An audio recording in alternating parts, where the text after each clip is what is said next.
Добре, криптоентузијасти, како што знаете и сами, хотелите не престануваат да работат во викенд, за жал, така да вчера не успеавме да го направиме видеото за Fetch AI, но ќе биде наскоро, знаете и сами дека ништо до сега не сме испуштиле, од оно што сме ветиле, само некогаш малку го одлажуваме, за жал, но како и да, ќе биде направено. Денеска имаме издание на вести, како што беше ветено, со тоа што прво сакам да ги спомнам луѓето кои што ни пратија некои вести кои што ги спремаме за кои што ги сметаме за, нели, соодветни за да може да ги доставиме до вас, а тоа е Бобан Досев, Иле Кочишки, Јовановски Побо, Дарко Јошев и Столе Јованов. Листата се зголемува, што е доста добро. Ќе почнеме со оваа интересна слика од Столе Јованов. Значи, ова е во Словенија и кажано дека е на средината на са не знам кој е градов, искрено не сум сигурен. Како и да е, може да забележите дека во оваа локална менувачница се продаваат и криптовалути. Само би сакал да напоменам дека ова станува се по секојдневно, иако е можеби малку смешно на прв поглед, но ова е само уште еден патоказ дека се повеќе и повеќе масовна дотација се случува. Значи, кога локалните менувачници сваќаат која е предноста и која е добрата страна на трговија на криптовалути, тоа ви кажува дека се повеќе и повеќе дури во вака, нели. Генерално па да кажам, население кое што не е толку заинтересирано за технологија, очигледно се повеќе и повеќе се пробива ваквата идеја за криптовалути. Сега овде имаме исто така пратено од еден од нашите поддржувачи, Иле Кочишки. Значи, ова се остварување кои што веќе не се меѓу нас, така, со тоа што моментално имаме, нели, останатите кои што се да рече вака поголеми банки.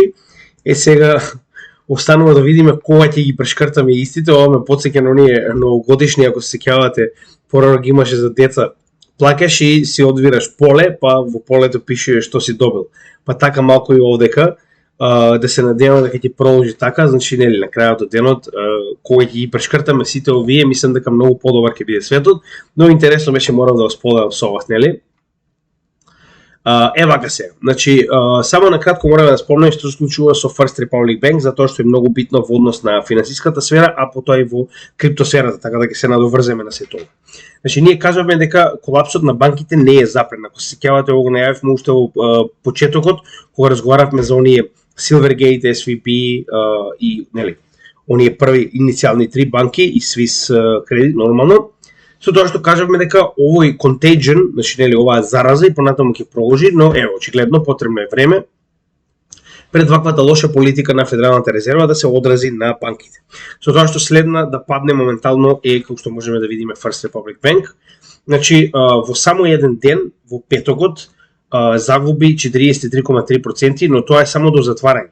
Така, со тоа што дополнителни 50% од нивната вредност од 3,45 до моменталната вредност од 2,2, иначе беше 1,7, значи дека дополнителни 50% изгубила по затварањето на тргувањето, откако, нели, се помируваат сите оние, да речем, сметки, како и да е, значи дека многу има изгубено на вредност. Значи, поентата е што кога ќе се отвори следниот пат ова хартија од вредност, нема да биде како што беше на затворањето 3,51, туку ќе биде 2,33.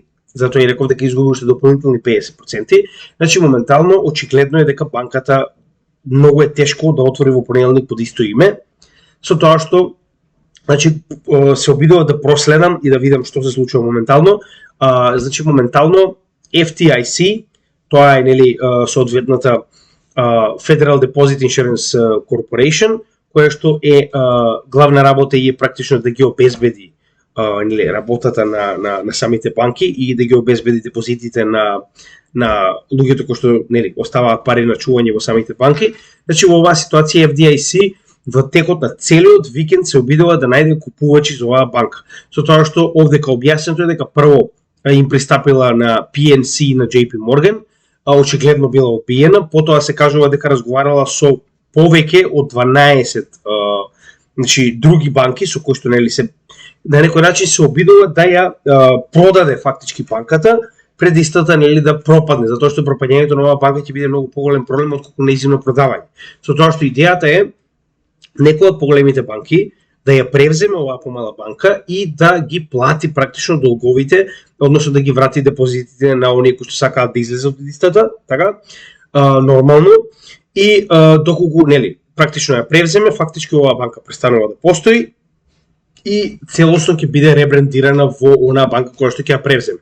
Со тоа што и овие 12 ја одбиваат, така речено, FDIC, и на крајот повторно се враќа на првите две, односно JP Morgan и PNC, со тоа што моментално зад затворени врати се прават бидови за тоа кој ќе ја преземе оваа банка, дали има, останува да видиме.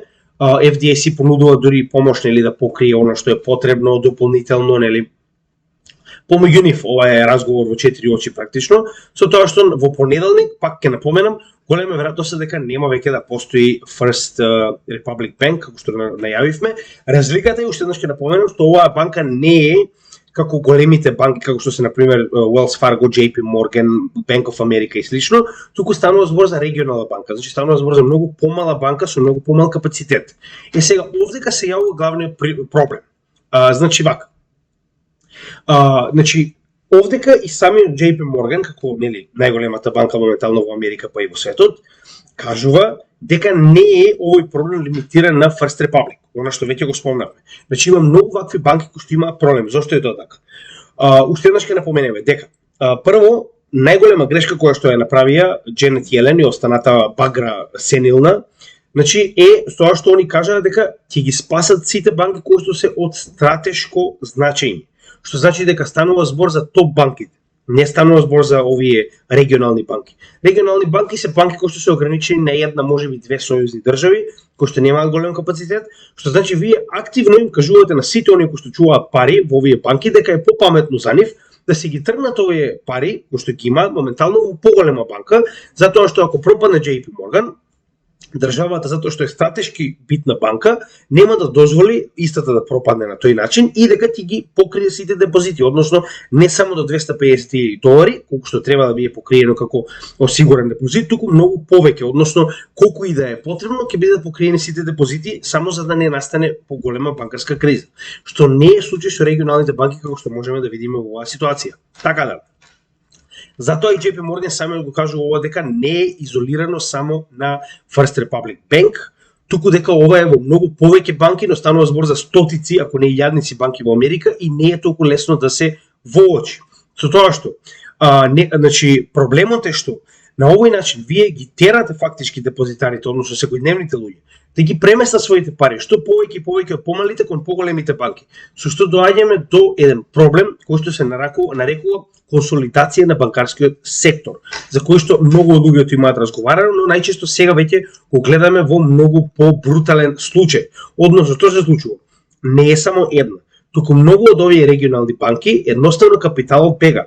Се сели во поголемите банки, каде што знаат дека се заштитени од самата држава. Затоа што ако пропадне регионална банка, ќе добијат само $250,000, колку што е највисоката граница на обештетување. Додека ако пропадне голема банка, ќе го добијат целиот депозит назад. Така да поради ова се случува scaling up the consolidation of the US banking industry. Она што јас го кажав уште пред некое време, дека голема веројатност дека сите овие мали банки постепено ќе бидат изречени. И што се случува кога, нели, не може оваа банка да се спаси сама да себе си поради тоа што капиталот бега? Ќе дојде JP Morgan да ја спаси, односно ќе ја абсорбира. Со тоа што ќе се случи да дојде ситуација во која што ќе имате, не знам, можеби топ 100, топ 200 банки во Америка, кои што ќе ги абсорбираат сите мали, и на тој начин имате олигарси, односно имате практично олигархија на целиот банкарски систем, што не е некоја голема разлика моментално, но тоа ќе биде комплетно. Со тоа што можеме да видиме дека не е ограничено на, како што кажавме во оваа ситуација, First Republic, па Quest е исто така пример на банка која што во последните 6 месеци има изгубено 59% од вредноста на своите харти, од вредност која што ги има издадено. Значи ова е само за да ви покажам дека прашање на време е кога понатаму ќе продолжи овој домино ефект. Односно веќе се зборува дека ваквиот проблем кој што моментално го снајде First Republic од понеделник може да се прошири на многу други банки. Затоа и гледаме дека FDIC моментално панично бара кој ќе ја преземе оваа банка со цел да се запре нејзиното пропаѓање и превземање од самата FDIC. Затоа што Едно е да бидете абсорбирани од друга банка, кој што многу помалку стрес ќе направи на пазарот, а друго е да бидете целосно ликвидирани од пазарот, каде што ќе мора FDIC да ги покрие депозитите кои што моментално нели ги имате и до 250.000 и тука да заврши целосно постоењето на оваа банка. Тоа е многу поголем страф на пазарот кој што ќе предизвика уште поголемо селење прво од регионалните банки, а второ уште поголем одлив на капитал од банките кон било што друго. Дали е тоа злато, дали е нафта, дали е крипто. Битно е дека тоа ќе се случи ако дозволат оваа банка да пропадне и да не биде абсорбирана. Затоа се враќаме на оно што јас веќе го најавив, дека многу е голема веројатноста да добиеме повторен ран на биткоин нагоре, доколку се објави официјално дека оваа банка престанува да постои. Уште повеќе ќе би бил овој бран голем ако се објави дека нема да биде абсорбирана, туку едноставно ќе престане да постои и дека само ќе бидат вратени до 250.000 депозитите кои што ги имаат депозитарите во оваа банка.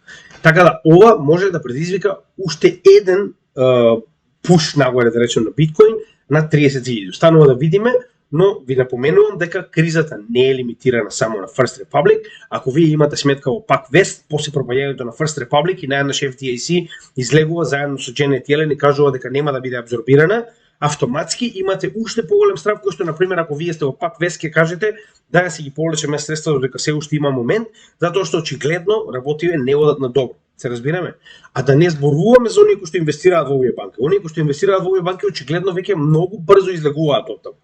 Односно, инвестирањето е уште поголем проблем во оваа ситуација, затоа што едно е да бидете депозитар, каде што државата ви гарантира барем дел од овој депозит назад.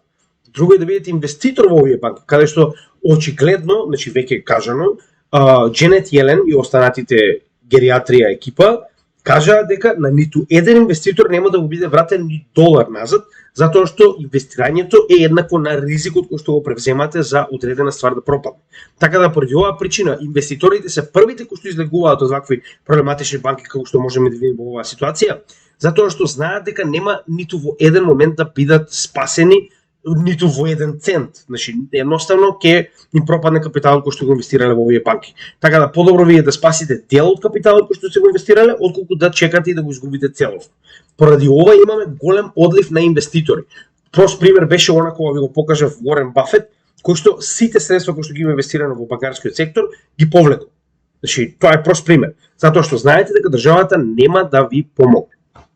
Сега, тоа е во однос на првиот дел, останува да видиме што ќе случи во понеделник, отварањето, како да го следите, мој совет, значи само запишете First Republic Bank Stock, значи овде ќе ви даде, значи ако рефреширате, ќе ви даде точно колку е часот во временската зона во која што моментално се наоѓа овој тикер, оваа банка, што значи дека кога истата ќе отвори негде околу 9 часот наутро, ќе знаеме што ќе се случи, односно кога ќе добие боја практично. Ако е сиво, тоа значи дека банката е затворена, кога ќе добие зелена или црвена боја, тоа значи дека активно се тргува нејзината акција од вредност. Така да останува да видиме што ќе се случи во понеделник, јас будно ќе го следам ова, верувам дека ќе го направите тоа и вие. Следна интересна работа која што мораме да напоменеме е дека се поголем бројот на нации кои што сакаат да го тргнат доларот од меѓународна употреба.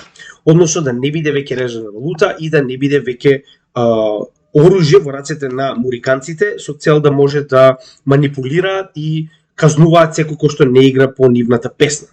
Така да во оваа ситуација, значи БРИКС нормално е предводник на ова, уште еднаш ќе напоменам август, негде крајот на август е моментот кога ќе се одлучува за тоа дали БРИКС има подобро решение и какво ќе биде тоа решение, со тоа што се повеќе и повеќе 24 нации, вклучувајќи ги 5 основни нации на БРИКС, се оние кои што ја предводат оваа иницијатива да се изземе доларот, односно прво они помеѓу себе веќе нема да тргуваат во долар, а 24 од 200 се повеќе од 10% од државите во светот кои што се обидуваат да го направат тоа. Со тоа што можеме да видиме, значи интересно е образложено во самиот текст дека има некои новитети кои што и јас не ги знаев, а тоа е првенствено дека оваа листа, значи очигледно прво да не забораваме дека ова е многу поголема, значи иако е само 10 до 11% од државите во светот, дополнително имате многу поголема масовност на население, затоа што ова представува практично повеќе од половина од населението во светот, помеѓу овие 24 земји, така да не е само колку држави, туку колку популација и големина на економија имате во овие држави кои што се обидуваат да го направат ова, а кога имате повеќе од половина од популацијата на светот која што се обидува да го смени, верувајте ми, ќе биде направено. Така да официјално, значи од самиот текст можеме да заклучиме дека нови кои што ќе се одлучуваат дали ќе станат или не членки на БРИКС се Саудиска Арабија, Иран, Аргентина, Обединетите арапски емирати, Алжир, Египет веќе е одлучено, Египет е дел од БРИКС, Бахрейн, Индонезија и две неименувани нации од Источна Африка, една неименувана од Западна Африка. Останува да видиме кои се тие нормално. Како и да е, значи се повеќе и повеќе ни покажува дека прашање само на време кога целосно ќе биде детронизиран доларот, иако може да биде и подолг период, не значи дека ќе биде истата оваа година, но очигледно дека самиот процес е веќе започнат. Тоа е многу битно, затоа што, пак ќе кажам, хегемонија на една валута, која што е поседувана од таква држава како Мурика, може само понатаму да продолжи да прави проблеми, а не да ги решава истите. Така да поради ова ќе напоменам дека ова е одлична работа која се случува и јас буквално навивам за БРИКС, знаете и сами, и се надевам дека ќе успеат да направат нешто подобро од една држава да поседува валута која што ја зависи целиот свет за меѓусебна трговија. Истото, значи, овдека многу добро кажано од самиот руски министер за надворешни работи Сергеј Лавров, кој што секоја чест, значи, имаше муда да дојде во Њу Јорк, каде што е седиштето на Обединетите нации, и да им го каже тоа во лице. Значи, доаѓам во Њу Јорк, ви кажувам дека одброени ви се деновите и прашање на време е кога веќе нема да бидете битни во светот и ќе бидете, значи, шиканирани и ограничени како што тоа го правите вие на остатокот од светот, со тоа што да не забораваме дека најголемата демократија на светот, бившата колонија на Англија, не дозволи на руските новинари да дојдат и нели да присуствуваат на седницата на Обединетите нации. Значи тоа е таа демократија, нормално. Значи не разбирам зашто на новинариве не им дозволуваш, така. Како и да е, значи нели прашање на време, го гледаме сето тоа како се случува.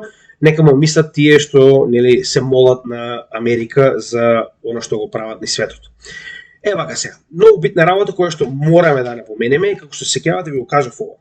Значи, Америка е свесна дека ако си дозволи капиталот кој што веќе го има и они големи, значи огромни проекти кои што веќе ги има да се иселат, никогаш нема да се вратат. Како наједнаш, после последното сослушување на Конгресот на Гери Генслер, излегува ситуација во која што двајца представници на републиканците и демократите здружено кажуваат дека во наредните 2 месеци ќе имаат крипто законодавство. Нормално, ова е само почеток, ова е практично ќе биде драфт файл, кој што потоа ќе треба да биде испратен во низ целиот Конгрес, да биде изгласан, да биде изгласан од Сенатот, да биде подпишан од председател. Сега не го знам точно целиот процес на правење на еден нов закон, но како наеднаш можело да се направи осет нормално дека може, кога гледате дека капиталот ви бега, значи најнаш испаја Coinbase, најголемата менувачица во Америка, која што се направила како што треба, вие ја тужите, и они ви кажат, добро, нема проблем, си набавуваме лиценца од Бермуда, па вие мислете ние се селиме. Наеднаш како можело сега да се направи законодавство? И овдека убаво се објаснува, нели, ова Синтија Лумис, која што ствари една од најпрогресивните крипто поддржувачи во нивниот конгрес, како наеднаш значи се вели ќе го тргнеме интересот на партиите на страна и ќе се фокусираме на правење на соодветен закон кој што ќе може нели да едноставно добро го регулира овој крипто сектор, со тоа што овдека дури и добро се спомнува дека не само закон некој ради реда, туку каде што ќе се знае точно кој од овие крипто да речем средства представува хартија од вредност, а кој представува комодити, односно ресурс. Така да овдека, значи дури се објаснува дека практично очигледно е тоа што нели го кажавме, дека Конгресот се обидува да го земе ова од раците на Гериатрија Генслер со цел да нели го направи ова како што треба. Со тоа што очигледна е војната моментално помеѓу крипто секторот и вакви дебили како Генслер како Ворен, да не ја заборавиме, значи најголемата овца во целиот овој чопор, каде што она моментално активно замислете, значи она собира политичари и лобисти на нејзина страна со цел да се бори против крипто, значи она сака да се кандидира за председател и еден од основните постулати на кои што сака да се кандидира е уствари антикрипто регулатива и сака да ги избрка, значи целосно криптовалутите од Америка. Значи пак јас ако мене ме прашувате, одлично, дали ќе биде оваа гуска или ќе биде сенилниот Бајден, значи кој сака нека биде кај нив, очигледно е дека државата им оди во 3 точки и само нели седете и едноставно уживајте во представата, но како и да е, мене ми се допаѓа тоа, значи нејзиното урлање против крипто е нешто слично на сликава. Значи оние кои што учеле малку повеќе историја знаат дека во индустриската револуција во Англија, првпат кога довеле машини предалки кои што ги замениле нели луѓето и овие луѓе практично останале без работа, значи луѓето влегуваат во пределниците, во оние огромни машинерии кои што се наставени и ги кршат машините. Како машините да се криви. Исто и во оваа ситуација, значи оваа ненормална, значи води војна против криптовалути, кои што не можеш да ги запреш, значи не е до тебе дали ти сакаш или не сакаш. Значи ти можеш да се бориш против нив, но ти се бориш против систем кој што веќе е имплементиран, кој што глобално се користи. Значи истото е овдека. Што уствари они постигнале со тоа што влегле у две пределници и ги искршиле машините. Утре купуваш нови машини и продолжуваш со работа. Овие сите одат у затвор и тука завршија приказната. Па исто и оваа гуска, добро, и шо ако направиш моментално бан? Ајде направи бан, нека нема крипто во Америка. Одлично, значи идеме дале. Се сели целиот капитал низ светот и продолжуваме понатаму. Case in point, моментално, значи Кина и Русија водат во ваквото превземање на капиталните проекти и капиталниот да речем обем кој што потекнува од криптосекторот и моментално тоа одговара многу за децентрализација. Тоа што го кажав исто како што беше хешрейтот во Кина. Постојано го напоменувам тоа. Значи кога они ги избркаа мајнерите од Кина си направија само себе си да нема никаква влијание ниту контрола над биткоин. Едноставно се расширија низ целиот свет и сега имате многу подецентрализирано мајнање. Истата ситуација и овдека. Значи прво ќе почнам со Русија, каде што ако се сеќавате ова многу пати го напоменувам, еве го моментално се случува. Значи пазете го, вели вака. 28 април, ова е пред само 2 дена, петокот. Значи официјално Дума, замислете, разгледува закон со кој што моментално, значи ево, ова е заменикот финансиски министер Алексеј Мојсеев, кој што кажува дека Русија ефективно почнува да користи криптовалути во меѓународна трговија. Она што ви го кажам, во моментот кога ќе почне ова средство да се користи во меѓународна трговија со цел да се надминат санкции, значи они верувам дека тоа го правеа до сега, но сега официјално го кажуваат јавно. Ова е наши нивен вестник, ова е нивна официјално нели известување, каде што Думата треба ова да го нели кај нив практично оној највисок совет на постигнување препоставувам закони е Думата, каде што треба исто да биде изгласан и потоа се напоменува дека понатаму планира Русија да почне да користи криптовалути во меѓудржавна трговија. Со тоа што да не забораваме дека и овие се слични шупаци на американците, каде што вели ние се уште значи им кажуваме на нашите граѓани дека криптовалутите, пазете. Значи многу интересно да кажано. Вака. Значи како и да е, вика, заменикот министер препорача на граѓаните да не инвестираат во криптовалути, затоа што според неговото мислење се премногу ризични. Значи Русија ги превзема овие валути за меѓусебна трговија, ама за останатите смртници се премногу ризични, пошто иначе може да добијат профит. Нели? Така да немој да инвестирате.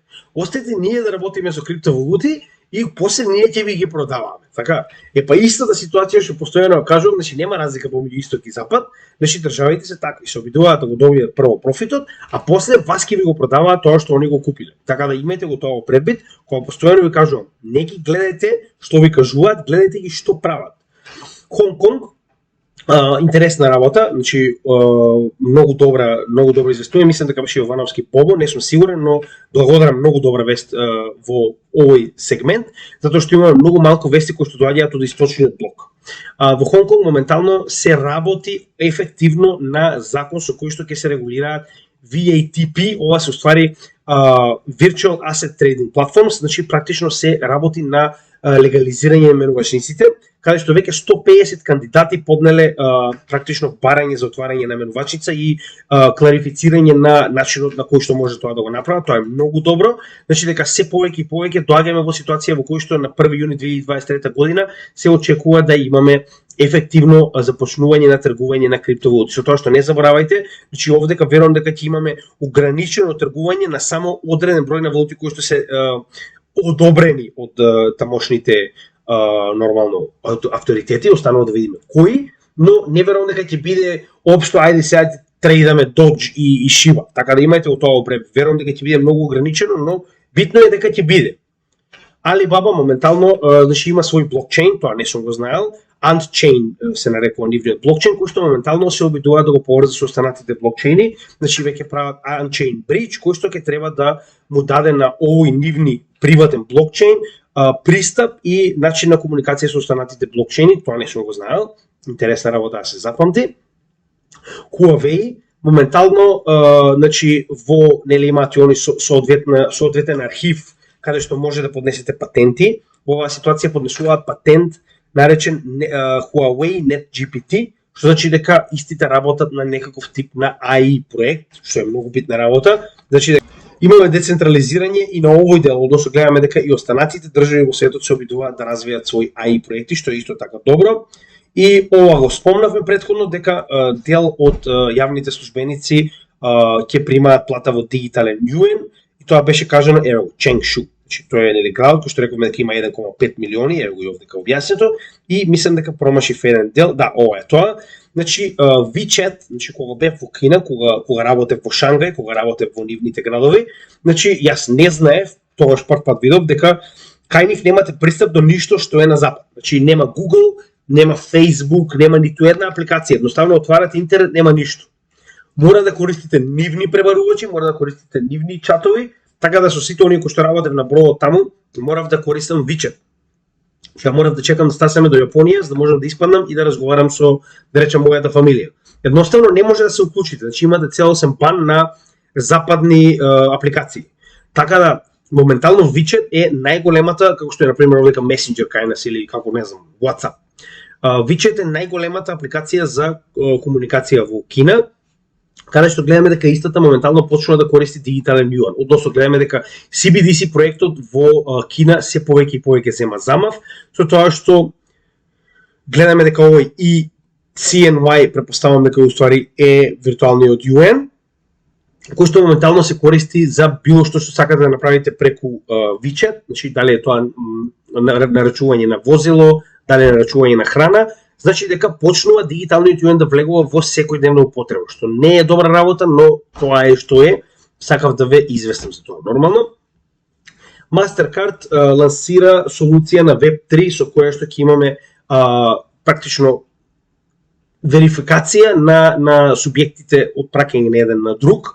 Значи иако блокчейнот веќе го има, значи така речено второстепена верификација која што ќе биде преку практично Web3 на Mastercard, значи ова не е толку битно за самата верификација или за самиот софтвер кој го користи, колку што е битно, ако се сеќавате, значи беше кажано дека моментално Mastercard ги паузира сите работи на блокчейн, што значи дека ова очигледно престанало да важи, со оглед на фактот дека Mastercard и понатаму продолжува да развива софтвер на блокчейн, односно да ги утилизира добрите страни на блокчейнот. Тоа е побитна работа која што треба да забележиме отколку ова моментално, затоа што знаеме и сами дека блокчейнот самиот по себе е многу сигурен, така да ова е само дополнителна сигурност. Самиот блокчейн ја носи сигурноста во трансакциите. Ripple моментално некои интересни вести, ништо посебно дека во самото значи судење, затоа што се уште имаме нели испитување на сведоци и слично, значи сега не ги испитуваат сведоците, туку ги разгледуваат сведочењата на овие сведоци, каде што моментално неколку од сведоците кои што биле препорачани од СЕК се практично извадени, со тоа што е судот, значи кажува дека голем дел од овие сведочења кои што ги имале стручњаци од страната на СЕК ќе бидат целосно изземени од случајот, значи што е добро нормално за Ripple, затоа што тоа се повеќе и повеќе дава веродостојност дека ќе победат на овој случај, со тоа што овдека малку е misleading, што би рекле, значи као catchphrase да ве натераат да го прочитате, каде што као наводно Ripple кажува кога ќе биде завршен случајот, очигледно, значи тоа веќе го кажа, завршувањето на случајот се очекува да биде негде во текот на 2023 година. Вау! Значи каква нова вест. Како и да е. Според сите досегашни очекувања, негде до јуни, значи половината на оваа година, се очекува да имаме конечно пресуда. Значи останува да видиме како се тоа ќе се одвива, знаете и сами на чија страна стоиме ние. Сите оние кои што не им е јасно, имаме посебни видеа за SEC и Ripple, значи само запишете XRP на нашиот канал и ќе може да најдете се што сме разговарали претходно, за да ви биде појасно. Следни интересни работи кои што сакам да ги напоменам се, значи, ако се сеќавате, ние ово го разговаравме многу пати, тоа е еден од главните начини на кои што гледаме кој според нас проект би имал потенцијално добра цена и добар развој во следниот bull market. Односно, што рековме, секогаш кога се наоѓаме во bear market, без разлика дали е почеток или крај, оние кои што и понатаму има масовна работа, кои што имаме голем број на девелопери, кај што имаме голем број на проекти кои што се развиваат, форкови. Значи тоа се блокчейни кои што очигледно се спремаат за следниот bull market, кои што и покрај тоа што, значи станува збор за ниска цена на самиот проект, значи очигледно не работата и цената. Значи многу често се случува во врвот на bull маркетот да имате еден куп девелопери во сите проекти. Нови проекти испаѓаат од било каде. Оние кои што во bear маркетот и понатаму работат, имаат голема, висока, да речам, бројка на девелопери, висока бројка на нови проекти, висока бројка на скрипти нови кои што се пишуваат. Тие се тие кои што според нас, до сега барем не сме погрешиле, очекуваме да има и еден од најдобрите перформанси во следниот bull маркет. Значи, иако станува збор за големи капови, значи тоа е на некој начин сигурен профит. Сега не можам да очекувам да имаме 1000 до X, но нормално ќе имаме доста солиден профит, затоа и ги имаме овие моментално Polkadot и Cardano како едни од најголемите држања во нашето портфолио. Така да во оваа ситуација, значи овој ни покажува самиот артикл дека според, значи знаете и сами дека GitHub, самата платформа GitHub, каде што се пишуваат и атачираат овие скрипти од девелопери, води сметка за тоа колку нови скрипти на кои проект се моментално нели атачирани со цел да се види кои од овие проекти се најактивни, што очигледно ни покажува дека Polkadot и Kusama, иако Kusama е тестнет на Polkadot, самата по себе представува свој блокчейн, кој што дополнително атачира на Polkadot на еден од релей чейновите. Значи и Cardano се првите три според големина на работа, односно с големина на нови скрипти атачирани, така да јас за тоа и многу верувам. Значи и во DOT и во Kusama, со тоа и во DOT и во Cardano, со тоа што гледаме дека File и Gold се моментално еден од најниските од овие топ 20 асети, кои што гледаме дека се намалува нивната работа.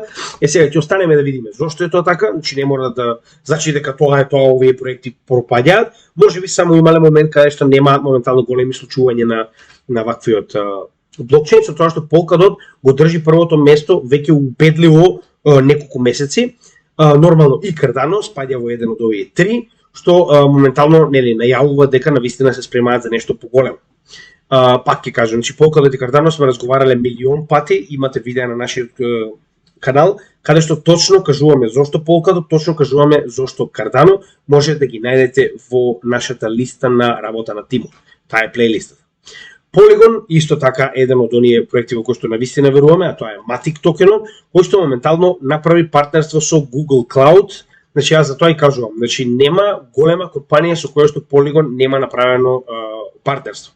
Со тоа што Google Cloud ќе биде користен и нивниот онлайн простор за воспоставување на нодови на Polygon, како и за воспоставување на ZK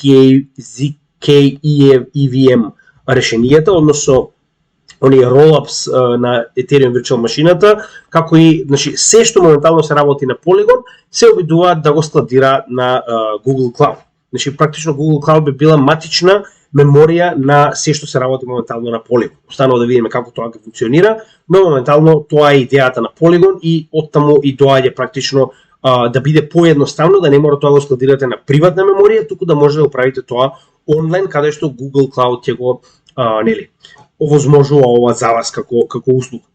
VeChain, значи овдека во овој сегмент е многу интересно тоа што VeChain е еден од најзелените, затоа ако сеќавате и една од овие причини е поради кој што имаме и Algorand во нашето портфолио, нормално и VeChain, каде што VeChain е еден од најзелените, најкарбон неутралните проекти во светот. Со тоа што моментално за само една година VeChain, иако е голем, има огромен број на проекти и компании кои што го користат, само $143 од практично електрична енергија, односно карбон емисии, има произведено за една година, додека од неговото започнување до сега само $357.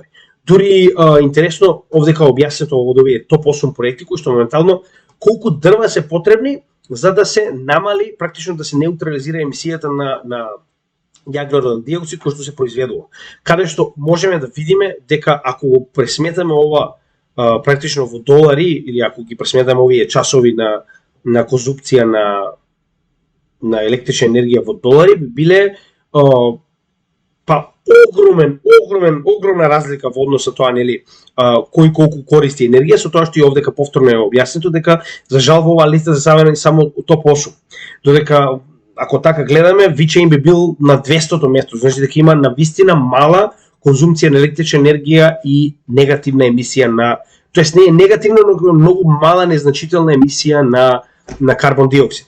Така да ова е многу добро за проектот, затоа што понатаму уште еднаш ќе напоменам, верувајте ми, значи кога ќе дојде онаа масовна адаптација, компаниите се приморани поради тоа што имаме целосно, значи во целиот свет нормално се фокусираат на она да биде што по-зелена целата ситуација, нормално, се што користи да биде по-зелено, да биде што по-карбон неутрално, значи ќе бидат фокусирани на ваков тип на проекти, затоа што има многу мала емисија на карбон. И на тој начин ќе бидат многу поприфатени овие проекти. Затоа и верувам дека VeChain ќе има доста позитивна полза од сето ова. И ова се само некои интересни чартови кои што сакам да ги споделам со вас од Бобан Досев. Иако нели ова не се од него направени, ова се само чартови кои што ги нашол и сакал да ги сподели со нас за да имаме некоја идеја што се случува. Значи ова е моментално биткоин чартот на 4 часовен на дневен чарт, додека ова е на неделен чарт, каде што можеме да видиме дека постои оваа парабола која што според теоријата кој да направи ово, не знам, не сум сигурен, значи се очекува следниот да биде негде практично на претходната корекција, ако не сажаме негде околу 40 до 50.000. Истото можеме да го видиме и овде на еден ден, каде што навистина оваа парабола можеме да видиме дека целосно е испочитувана барем до сега, останува да видиме дали тоа ќе продолжи така, но најчесто вака започнува bull market, така да ова до некаде има логика, значи ова е оној откако ќе се направи пат и така речено акумулација, следното движење на практично во следниот bull market најчесто е ваков тип на парабола од досегашни искуства, така да останува да видиме дали ова ќе се реализира. Ова е дел од техничка анализа, нема да се само сакам да ви го покажам. Сега овдека не сум сигурен кој тип на индикатор го користат. Значи ова може според ова што го гледам вака, значи тоа е проблемот што не запишале каков тип на индикатор гледаат моментално, каде што очигледно индикаторот кога ќе достигне ваква минимална вредност влегува во следен bull market. Јас мислам дека ова е профитабилност на мајнери. Не сум сигурен, но мислам дека е тој индикатор кој што го следевме на само да видиме дали е тој момент, само да го најдам. Не беше stock to flow, туку беше овде. Само да го најдеме. Сега ќе споредиме. Значи MVRVZ score, каде што се утврдува, само да видиме дали е тој, изгледа дека е тој. Да. Значи не е Pure Multiple, кој што е за менерите, туку е MVRVZ score, каде што со ваквиот инструмент, ако се сеќавате, го објаснувавме тоа, ни покажува кога е undervalued, односно кога има најниска вредност, тоа што гледаме дека моментално очигледно кога ќе дојде до самото ниво овој зелен квадрат, ни влегуваме во следниот bull market. Ова веќе го поминавме, така да ова е поминато на нашиот bull market, но на нашиот чарт, но нели сакав само да ви го објаснам дека и други луѓе го земаат во предвид овој индикатор. Значи очигледно тој индикатор кој што моментално го гледаме и ова е нели уште една потврда дека навистина сме во следниот bull market, нормално, доколку немаме некои непредвидени black swan евенти. Тоа е се што имаме за вас денеска, се надеваме дека во текот на наредната недела ќе имаме малку повеќе време, со тоа што имам некои денови за одмор, така да се надевам дека ќе може малку повеќе да работиме на работата на самиот канал. Значи само да потсетиме, значи не сме заборавиле, ние понатаму продолжуваме со работата, само да потсетиме што останува за работа моментално. Значи доколку се придвижиме на нашиот канал во community табот, она што досега сме го ветиле за вас е да ги изработиме Aptos и Fetch.ai, кои што ќе бидат наскоро нормално, со тоа што веќе имаме завршено гласање за следните 4 проекти кои што ќе ги работиме. Ќе ги споредиме овие резултати со резултатите на гласањето на Криптовалути Македонија, каде што верувам дека според ова гласање моментално прво ќе биде интернет компјутер, ICP, потоа Sandbox, Graph и на крајот Near. Тоа се повторно 4 проекти кои што се доста со голема поддршка, да речем, од генералната криптозаедница, и затоа гледам прво да ги поминеме овие репутабилни, значи проекти кои што на вистина се битни, на вистина имаат и добар тим и гледам дека имаат доста голема поддршка во светот на крипто, па потоа ќе преминеме на помали маркет капови, да речем, или на потенцијални оние small gems. Така да, затоа уште ќе напоменам, имам многу барања од вас, обработи го тој токен, обработи го вој токен, значи нема логика да ги прескокнеме оние коини кои што на вистина имаат широк опфат, кои што имаат добар тим, кои што на вистина имаат потенцијал за следниот bull market и да работиме мали крипто коини. Значи, разбирам, да, вие сакате, но уште еднаш ќе напоменам, идејата на работата, посебно на овој проект е да вие научите како се прави анализа и никој не ве запира да го направите исто што го правиме ние, само следете начинот на кој што правиме оваа анализа, може сами да направите за себе си практично анализа во било кој проект кој што сте заинтересирани. Така да оние мини капови од, не знам, неколку стотици милиони, рачунајте дека ќе ги правиме многу подлабоко во бул маркетот. Сега за сега се фокусираме на вистинските топ 100 по маркет кап коини, со тоа што работиме пак на некој начин рандом да опфатиме и од помали и од поголеми маркет капови и да опфатиме од различни сфери, како што во оваа ситуација гледате дека имаме AI токен, имаме, нели, метаверс и натаму. Така да, тоа е се за денес, се надевам дека ви се допадна материјата, нормално како што кажав, се обидуваме да работиме колку што можеме на каналот, но за жал не можеме тоа да го правиме постојано. Се надевам дека ќе не разберете во тој дел и како и се останато, единствено што бараме од вас е доколку не ви е проблем да го споделите нашиот материјал затоа што е бесплатен, затоа што е наменет за македонската публика, зашто повеќе луѓе да го видат ова, затоа што нема логика да губиме толку време да го направиме ако едноставно не е дојдено до оние лица кои што треба да го видат. Така да, кој што сака да научи за крипто секторот, би било паметно да го препорачате нашето видео доколку ви се допаѓа и вас нормално. Тоа е се што бараме од вас, како и секогаш нема да бидам стандарден јутубер и да го завршам видеото со like, share, subscribe, но мислам дека тоа е веќе имплицирано. Знаете дека само на тој начин можете да ни помогнете оваа материја да биде проширена до пошироката македонска јавност и нормално тоа е отприлика се што имаме за денес. Се гледаме во следното видео, верувам дека тоа ќе биде фечаи потенцијално во текот на утрешниот ден. Повеќе ќе ве информираме преку шортс или преку нашата Facebook страна. Ви благодарам, имајте добар ден и поздрав од Крипто Гим.